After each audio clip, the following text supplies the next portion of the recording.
everybody, it's Dr. Nicole Frills. I have a really great case for you. This is actually one you're probably not going to see coming because everyone has athlete's foot, right? We get it all the time, itching between our toes, on the bottom, gets red, gets inflamed, all that stuff, who cares? However, if left untreated, I'm really excited for you to see this case because it can turn. This gentleman literally just had athlete's foot, then 2 weeks ago, it entirely blew up. This is a third opinion, I believe, for today. So I'm so excited for you to get some tips and really watch yourself in gyms and public places. You can easily pick up something like this. All right, I hope you enjoy the video. All right, you ready? Great.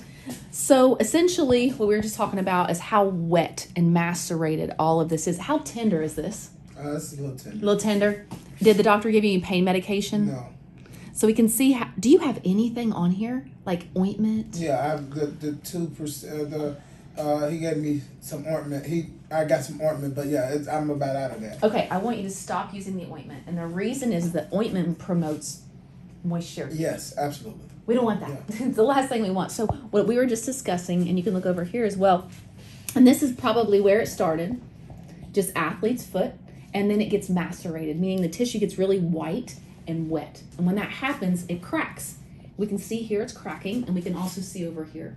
With the crack on the right side here, bacteria got into that crack, and then your foot just blew up. So now what we're dealing with is that shedding of the skin because of wetness, because it's so swollen. And this is after you've already been on an antibiotic and what was the other thing you told me? Prednisone, yes, a steroid. Just for 7 days though. So we're definitely going to extend that. We talked about we're going to do Augmentin, which is a great antibiotic to take care of this, as well as Lamisil. Lamisil is a powerful antifungal, which is what you need. If I don't see a significant improvement in this, I'm actually going to send you for IV antifungal medications. We don't want this to continue. So we were talking about, like, this is 2 phases. One, let's get this all kind of taken care of and calm down, get the infection out, and then we'll focus on the sweating. You can pop up over here at the point. On my face. Oh, yep. So what we want to do is prevent the sweating. That's going to be our long-term solution. So the moisture is occurring, and a lot of people, I have kids that come in and it's literally dripping off of their feet at, say, 6 years old.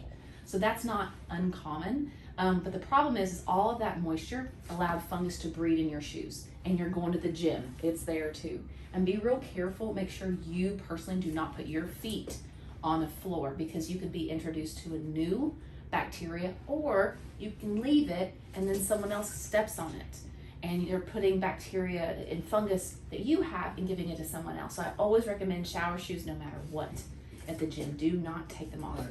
So what we're going to do, dry everything out. That's going to be the name of the game. You talked about wearing thin socks because you want to breathe more.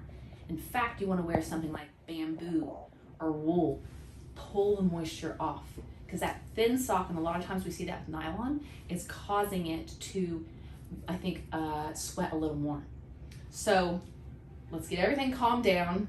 Probably have you come back in 2 weeks. At that visit, it should look much better. And then we'll start focusing on heavy kind of topicals for maintenance. And I'll get you set up with your long-term, routine of, okay, let's make sure that we're not sweating like we are now. Let's get rid of any of the fungus that continues to kind of build. Clean the shoes, because that's where it lives. So there's going to be a different, phases as we go through. But today, my most important thing for you is I want to get rid of that infection. I want to get the fungal infection. I don't like the wet and the odor and things like that because it can become gangrene. Right. Yeah. Yes, absolutely. And when I was a kid, I almost experienced that as a kid, and so that's why I went to urgent care. My primary care doctor said, "Fuck." So you knew immediately. Yeah. And I'm glad I came talking to you. I'm glad I have come here. Absolutely. I think to immediately start drying it out is Doneboro.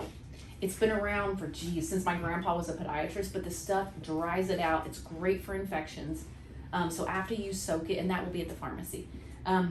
So we'll get your pharmacy in just a second, but they're packs. And you'll sprinkle that into a kind of a water basin. And I would have one just for you that you plan on never ever using again. We're going to use it to calm this down and then trash it.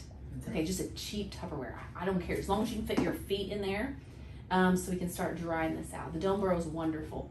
I will warn you, if you start to see the infection kind of getting more red, more swollen, more painful, even if you don't feel well.